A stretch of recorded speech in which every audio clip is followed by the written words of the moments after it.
Jonathan in Waco, Texas. See more better here with freeprescriptionlenses.com. And today I came in early on a Saturday to get these shipped to you immediately as fast as I can. But I will be cutting your invisible bifocal with Transitions XTRActive Gray and Crizal Anti-Glare for your Oakley Crosslink. It is the 8027 color 13 in the 53 eye size. Let's begin. Let's take everything out of the packaging that it comes in. Put this over to the side. Open up your Oakley case, and inside we have the model number. Can it be seen? Can it be seen? Hopefully it can. The Oakley 8027 color 13, the 53 eye size, and the polished black. Now this is a unique frame because you can change out the temples as I can with mine, and I'll demonstrate later. And on a personal level, I love anything black and yellow. I know I wear a lot of blue. I'm into blue. I'm in a blue city. I wear a lot of blue professionally, but one of my favorite sports teams are black and yellow, and I love this frame. So, but I bet people in Texas may not like that same team, but who knows where Jonathan is from. So let's begin. I'm going to take out your original demo lenses, one of which has the Oakley emblem on there. And of course, you're going to receive all the manufacturer's original packaging. I'm going to place that into the tracing element of my blocker, but first I want to program your shape into the computer. You are Secret Agent 727, and everyone watching, this is the 727th installment out of my 300 million part series where I make a pair of glasses for everyone in America. So stay tuned till I get to 300 million. Right now we're on Secret Agent 727. So I'm going to program the shape into the computer, meaning that should you ever need new lenses for this frame years from now, you will never have to mail the frame back to me. I can cut the lenses and just mail them right to your home. You'll see how to pop them in by the time I'm done here. I'm going to hit start, and a little stylus is going to pop up and go around and begin by tracing the right side of the frame first. Here at freeprescriptionlenses.com, where everyone loves a bargain and no one is disappointed in quality. You buy a genuine, authentic Oakley product, and you will receive one free pair of clear single vision prescription lenses or non-prescription fashion lenses.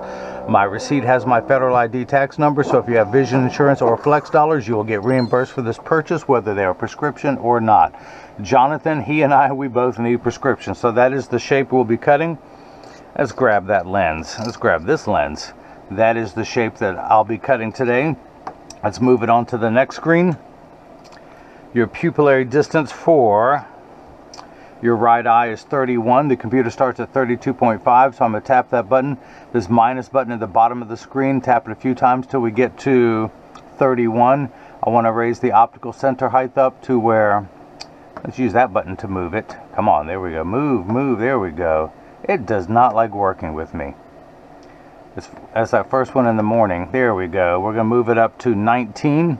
That will be the height of where the invisible bifocal is. I'm going to change the layout chart to progressive because this is the no-line bifocal. Now, I have gone ahead, and I may have to do it later in the video, but your lenses come with yellow paint on the lens to tell me where the identifying marks are. I use that to come over here. Every progressive has a circle, as well as it tells me the brand and the material that they're in. What I have underlined is the strength of the bifocal, but there's two dots.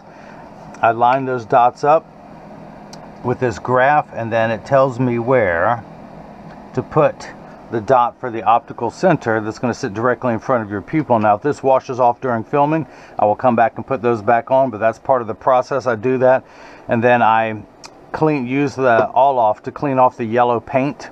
I like to do that in advance because it takes so long, and I don't want to press hard on the lens while it is mounted in the frame, so I do that first. Now, this is a block, or by now you know I like to call them Jenny from the block. I need to attach this to your lens while it is cutting, so I need two double-sided adhesive stickers, of which I've got 2 left. After this, I get to retire. Or when I run out, phooey, I've still got another box of them. I guess I got to keep working a little longer. So I'm going to place, the black side is the sticky side. In fact, there's 2 black sides, being a double-sided adhesive sticker. Place that onto the next one. Now on the back is a silver button that is a magnet. It's going to do its job twice today. The first time I will pull away the paper to make the black side sticky again. I will line up the magnet with another magnet here in the arm. And the reason why I put those dots on there, it tells me that it's oriented and they're just perfectly. These two outer ones is going to give me a straight line. This one gives me the element of verticality to know where to place the optical center. So if you can see that orange crosshair, that's going to be right there in front of your pupil. I'm going to get everything lined up, those two dots on a even line. I want to make sure the lens is large enough to fit into the frame, and it will. Get everything lined up perfectly.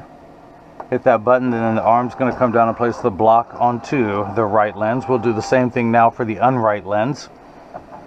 The lens that ain't right, just like me, I ain't right, so identify with this lens. Pull the paper away to make the black side sticky, line up the magnet.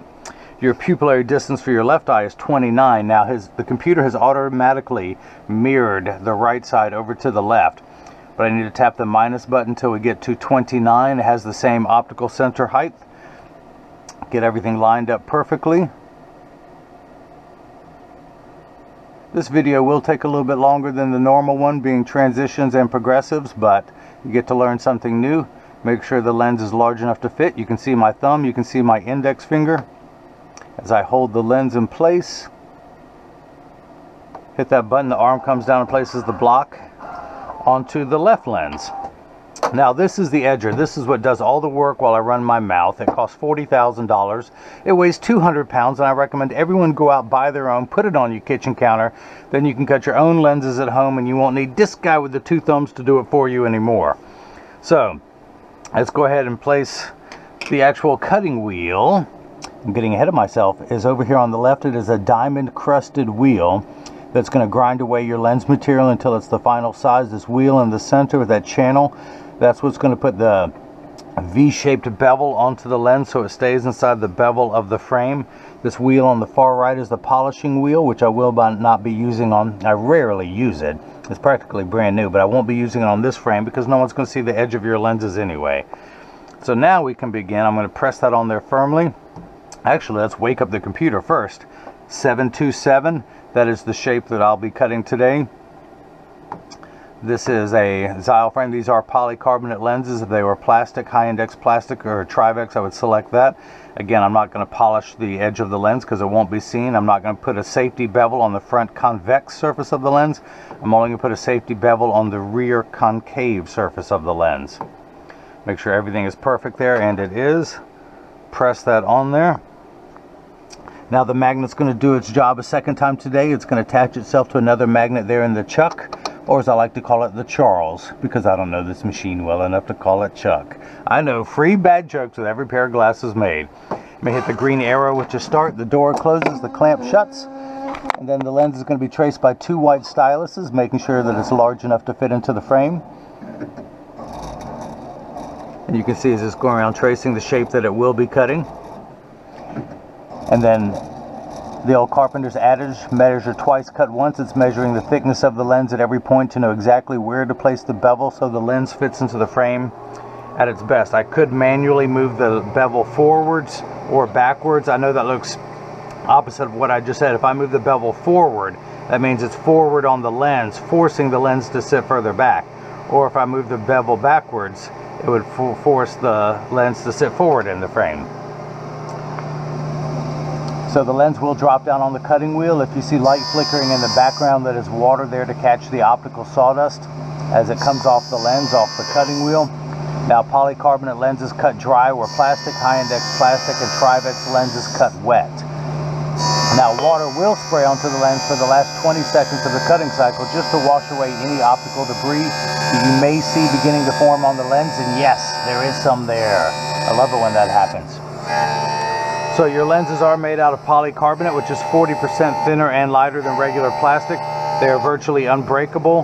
They are high impact ballistics grade lenses, the same lens material that our soldiers wear overseas in combat zones to protect their eyes from debris and shrapnel.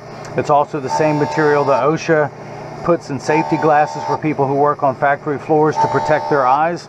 And speaking of protection, your lenses also come with 100% UVA and UVB protection. to protect your eyes against harmful ultraviolet rays. Now we know what the sun's harmful rays can do to your skin.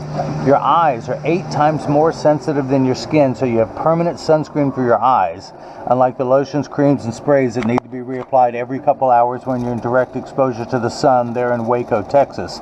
This is permanent and never needs to be reapplied. Now you have the transitions portion of the lens, which I will demonstrate later, but you also have the Crizal anti-glare. Anti-glare is 3 features in one. It eliminates glare when driving at night, particularly driving at night in the rain, and especially with your higher than average astigmatism, and I'll go over that in just a moment. You'll greatly benefit from that because you get a terrible halo effect from not just street lights, but headlights, stoplights, overhead fluorescent lights. Now it also goes by the initials ARC, which means anti-reflective coating.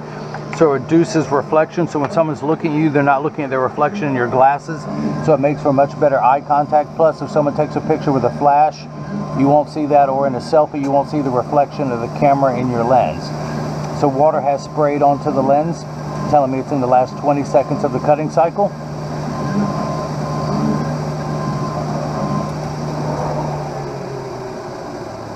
In just a moment, a lever will come into view. At the end of that lever is a spinning wheel, something you would find at the end of a Dremel tool.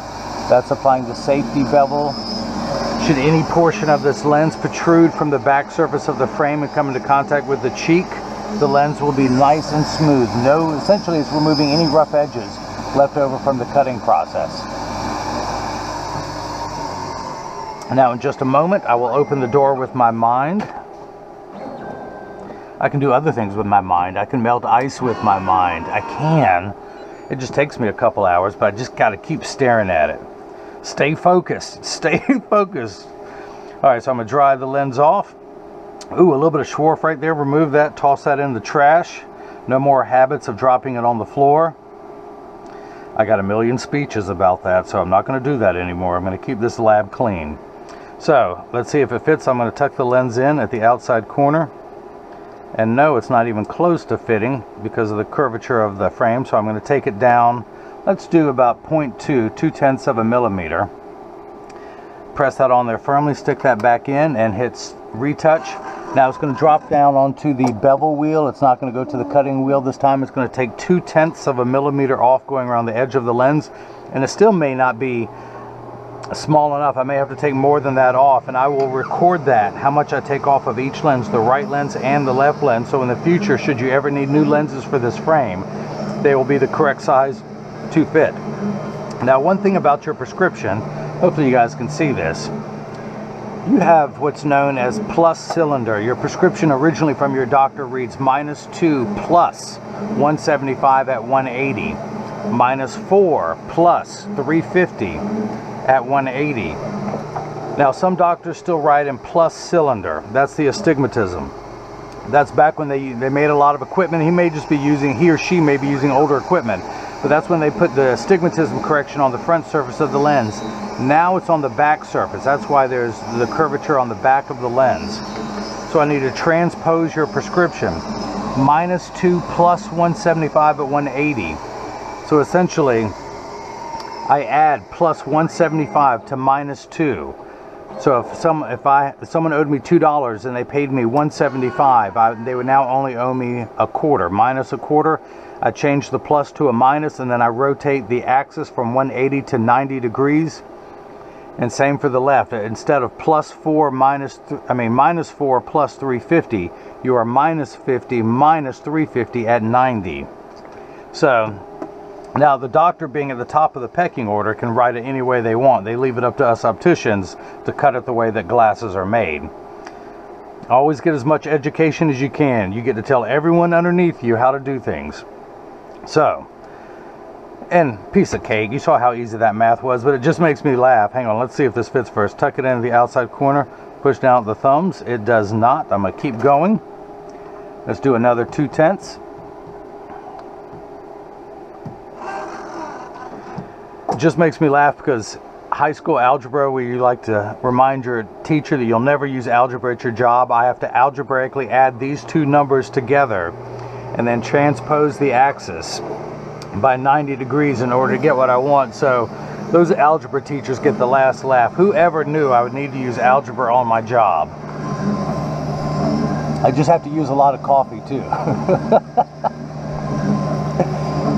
So, your astigmatism, roughly average. Most people have 2 diopters and less. So for your right eye, you have essentially 7 steps of astigmatism correction, but your left eye, you have 350, twice that. I don't know if you sustained an injury to your left eye when you were younger, or you just like squinting there in the sun there in Waco, Texas, but that is higher than average, or as I like to call it, crazy stigs. You have, but that's what makes you more prone to glare from lights,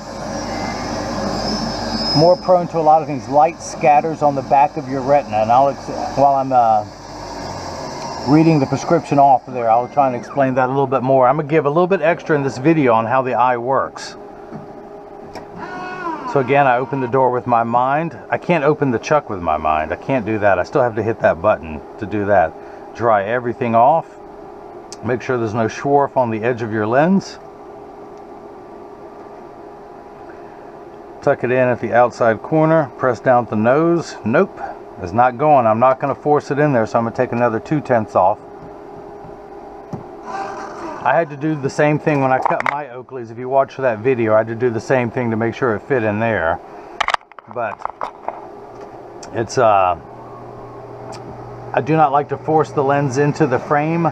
If it does, it causes it to stretch, or what we in the industry call roll. If you can imagine your frame being a gutter, if the lens were too large, it would force the bottom of the frame to roll outwards, giving you an ugly cosmetic look as well as shortening the life of the frame, and I would never do that. I cut every pair that gets shipped worldwide. So you want a perfectionist like me cutting your lens. I wanted the lens to snap in there easily so that, again, years from now you can pop the lens out yourself at home and then pop the new one in. What you don't see me do in the video is after this is done, it tells me the size, the final size the lens is cut. And again, I write it down here. Sometimes it's different for the right lens than it is the left, so I record all of that. So should you ever need new lenses, I can hit a moving target from many states away. That's what $40,000 buys you. And of course, these stickers, oh, sorry, I had a Peter Brady moment. These stickers are about $100, but it's the cost of doing business. Accent colors. I'm see more better. Hopefully everyone else has seen, can say that's mo better, and everyone else has seen how I bring that love and feeling back to glasses. Thank you. I like being as precise as I can. Dry that off. Tuck it in at the outside corner. We're getting there, but not yet. This is kind of unique. It just means that this has, do another 2/10. As you guys have noticed, I am the Ray-Ban capital of, that's primarily what I have been doing. I've only picked up Oakley about 6 weeks ago, and of course, I haven't mentioned yet, but I will now. I am not allowed to advertise Oakley on my website, so if anyone wants a pair, just email me or call me. I'll see what I can do for you to get you a pair. I just can't publicly. I know there's a million people selling these things online, but let it be known that I play by the rules. So they told me not to put them on my website, so I don't. Can I cut lenses for them? Yes. Can you mail me your frames and have lenses cut for them? Yes. Can I get you some Oakley frames? Yes. Do I play by the rules? Yes. So, that's a lot of yeses. Makes me a yes man today.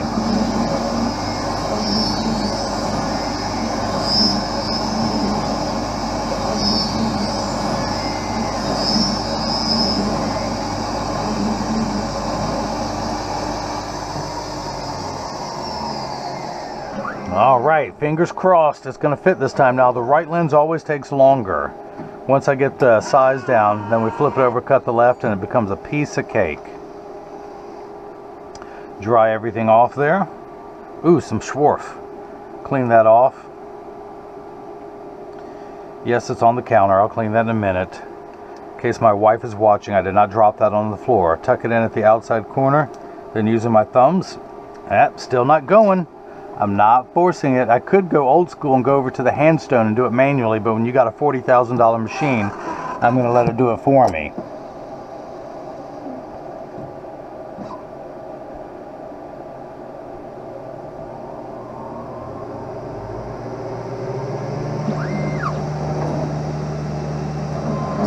But one nice thing, while I still have the left lens here, you have two curvatures on your eyes. You have one curve, which is 2 steps of far-sighted correction. You were nearsighted. That's why there's a minus sign. You can see up close fairly well. You can't see far away. But the majority of your prescription is in the astigmatism correction, which means you have 2 curves on your eye. You have a shallower, less steep curve this way, and then your astigmatism is a much steeper curve this way. And it's how we line up those 2 curves to make everything nice and crisp. That's why you can see the 2 different curvatures on your lens, a flatter one this way, a steeper one this way. The reason why it's called abbreviation of SIL is it means a cylinder. And if you can imagine, if this is a cylinder, this shape, you can see how this would fit closer to that shape than it does on this meridian.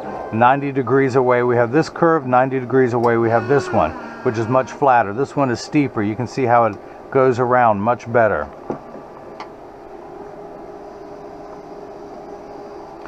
But also, as you can see, your lens starts off that thick, ends up being that thin. So that's why we cut out the inner. Your lens is like a bowl. It's thinner in the center, thicker at the edges. So let's see, tuck it in at the outside corner, press down using the thumbs. Not yet, we're getting closer, we're getting closer. Pop that back out. Well, I'm having to work for this one. I'm gonna have to remember this frame.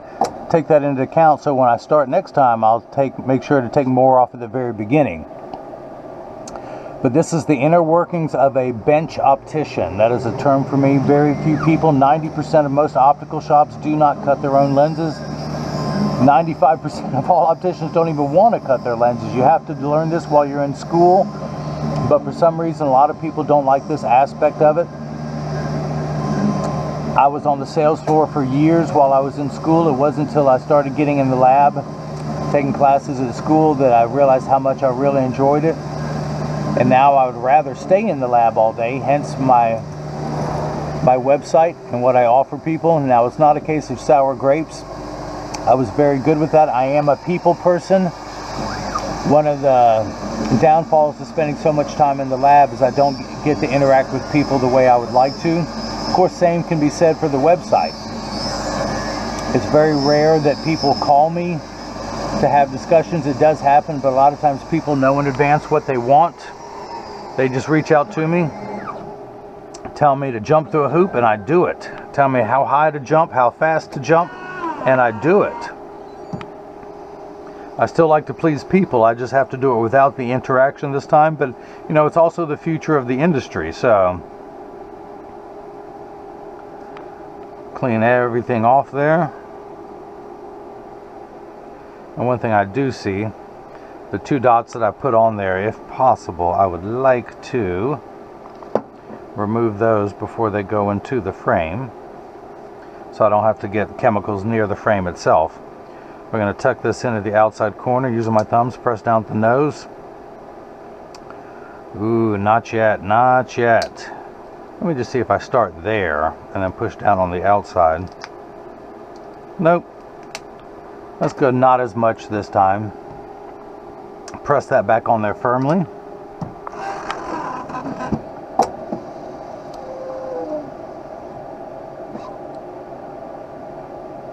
But I have to get many hours of continuing education every year. And there was one lecturer who asked if anyone was selling glasses online, and no one raised their hand. And he said that as of, this was many years ago, but he says as of that year, it was 7 to 9% of all eyeglasses were purchased online. And he said within 5 years, it will be 11 to 13% and continually to grow. And he reminded me that we don't just sell glasses, we sell technology. The technology happens to be glasses, eyeglasses. While everyone else was there yawning on a Saturday, wishing they weren't there, a light bulb went off in my head. And I realized that it is true, I do sell technology. And that's why I bring the technology to you, allowing you to see it. We are very voyeuristic. I love YouTube. I mean, myself personally, watching videos, I learn. That's how I learned how to build my greenhouse. I love to garden, by the way. That's how I learned how to build a deer fence, how to dig 2-foot holes. Now, that's one thing. You can learn how to do it, to actually go out and to get get a PhD, that's right, a post hole digger, and dig holes in North Carolina clay 2 feet wide and about 1 foot to 1 foot and I'm sorry, 2 feet deep and 1 foot to 1.5 feet wide. Get a 12-foot tall pole, get a bag of concrete, mix it in the hole, let it set, let it dry.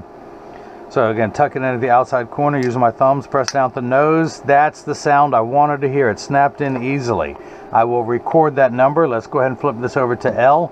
And I would not be surprised that because of the higher astigmatism you have in your left lens, it takes a little bit more to take off again before it fits in there easily. So again, it's going around tracing the shape of the left side of the lens, making sure it's large enough to fit, and then measuring where to place the bevel so you have the best of bottom edge thickness, so you have none. And look at that, you have none in this frame. And so while that is cutting, let's go over here to the lensometer and verify the prescription. Take that off, drop that block off, drop that in there. Come over here, turn the axis wheel. Well, let's turn it on. Turn the axis wheel to 90. That was nice. I was already at 87 from what I did yesterday. Now, the dots have been removed, so I need to grab my pen, dry everything off here. Come over here with my pen, place it back underneath here. Put a dot there, a dot there. Line everything up. Place the dot there. Find the cap to my pen. There it is. So when the lenses come in, they actually come in these packets, in these little sleeves. They wrap a rubber band around this to keep them in there, and then the invoice is wrapped around this with a second rubber band. And you can see my collection of the lenses that have come in. This is my recycling container. You get the full tour today. And I take these rubber bands. I first started off by tripling them. Now I'm only, to start the ball, now I'm only doubling it, folding it over once to build my rubber band ball. Of course, you see the sticker that I pulled off and what I create with that. We'll see which one grows the biggest over time, the tortoise and the hare. So we're going to come back down to, we have it on 90. We have minus, well, let's put it in first over that black dot that you're going to be looking through. Read the power. And I'm getting -1/4 in the red, not the black, not +1/4, but -1/4, -1/4. The unit of measurement we use in the optical world is called a diopter, spelled D-I-O-P-T-E-R. It starts at 0 and goes in quarter increments from there, 0.25, 0.50, 0.75, 1, and so on. So you're only on the first rung of a ladder here for far-sighted correction. But you need 7 steps of astigmatism correction. So let's check that. That's the second curve on your eye that we had spoke about. Let's check the 7 steps, and we get -2. How did we get there? Remember high school algebra again? You add 2 like signs together. So if you loaned someone 25 cents and then they borrowed another $1.75, they would owe you $2 total. That's where we're at, 2 in the red. Now the black numbers, which magnify, are plus numbers. That's for far-sighted people. You are nearsighted, so that's why you're going to stay in the minus. Now, again, we turn that fine-tune knob. Once everything is the correct size, we have to take away the fuzzy edges, and that's what 6s and 8s do when you don't have astigmatism correction or the letters P and F. So think of that as that fine-tune knob to make everything nice and crisp. So we're going to turn that fine-tune knob from 0 to 180. We're literally going to stop in the middle at 90. You have the same in both eyes. And the reason why this is called the ad, the invisible bifocal portion of the lens, it means in addition to what's up there. Now your total reading power is 175. That probably places you between 45 and 50. A little bit closer to 50 if I'm not mistaken. So if you add these 2 numbers together, so plus 175 minus -1/4, your right eye would need plus 150 of magnification. Your left eye needs plus 1 1/4. Now the reason why over-the-counter reading glasses don't work for you is because the majority of your prescription is due to your astigmatism. Now you could probably look at your cell phone with reading glasses on, but if you were going to read for any length of time, that's when the eye fatigue would come in, because you're squinting while you are reading. when you squint, you are changing the shape of your eye. And again, the two curvatures are in relation to a shape. So when reading, you're trying to change the shape of your eye. Plus that extra magnification, dry everything off there. You have the crystalline lens in your eye that changes shape when you read. And if you can imagine a little lens like this in your eye, looking outward this way, inside your head is this way. You have springs attached to it, just like on a trampoline, and they can expand and contract, just like a magnifying lens on a camera. And that's what enables you to see up close, and you need an extra help of plus 175 to do that. So, tuck the lens in. Hey, there we go, snapped in well. So, pull that off, drop that in there. Put the sticker right there. We don't have a dot there. Put that here. That dot goes there. And put that dot there. And let's see, go back to 90. Put it in right there. And I'm getting minus 50. Minus 50. Now you have 350, 3.5 diopters of astigmatism correction, and when we get to that second curvature, we are getting minus 4. So that is cut perfectly. Let's go ahead and clean your lenses off.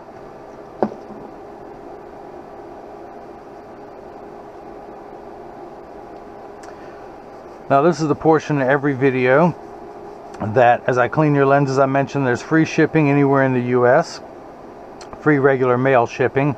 I do offer expedited shipping if needed.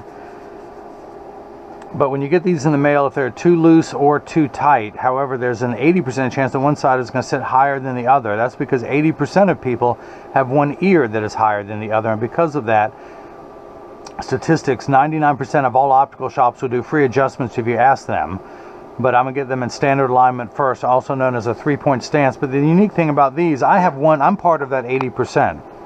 Well, hang on for a second, set that down, press down. There is no wobble. When I say wobble, I'm part of that 80%, but with these Oakleys, the way they sit with this temple, I did not have to adjust these to sit level on me. This is the first pair of glasses that are almost self-leveling, and I can't explain that. Now, of course, I'm wearing this is the cross switch. I'm wearing the cross range in blue orange to match my blue orange. The orange shoes with the blue laces. I know I said I like black and yellow, but I'm also all about me some blue orange. So that's the one I'm wearing. Let me put mine back on so I can see what I'm doing. Flip that over, press down, there is no wobble, close each temple. Make sure they overlap perfectly, and they do. So this is what your lenses look like while they're still clear. I'm going to go ahead and activate them in my transitions box. I'm going to turn on the light now. As you can see, it takes about 30 to 45 seconds for all transition lenses to darken. It takes a little bit longer when you come back inside, 45 seconds to a minute 15. Now this is important. Everyone pay attention, and you too, Jonathan. All transition lenses turn dark on day one. They're going to continue to darken every day for the first couple weeks that they're exposed to the sun. After that, they will work for years at maximum performance. The only time that transition signature 7 lenses don't work is if you're behind the windshield of a car. Now you have the transitions extra active. Say, well, they will get 30 to 50% dark behind the windshield of a car. They will also get the other downside to transition signature 7. They don't get as dark as the extra active do in hotter weather. These are designed for people who are extra active and go out into hotter weather. So extra active will do that. So this is the first time your lenses have been darkened. Don't worry, they're going to keep getting darker and darker. Come on, we talked about that, don't you remember?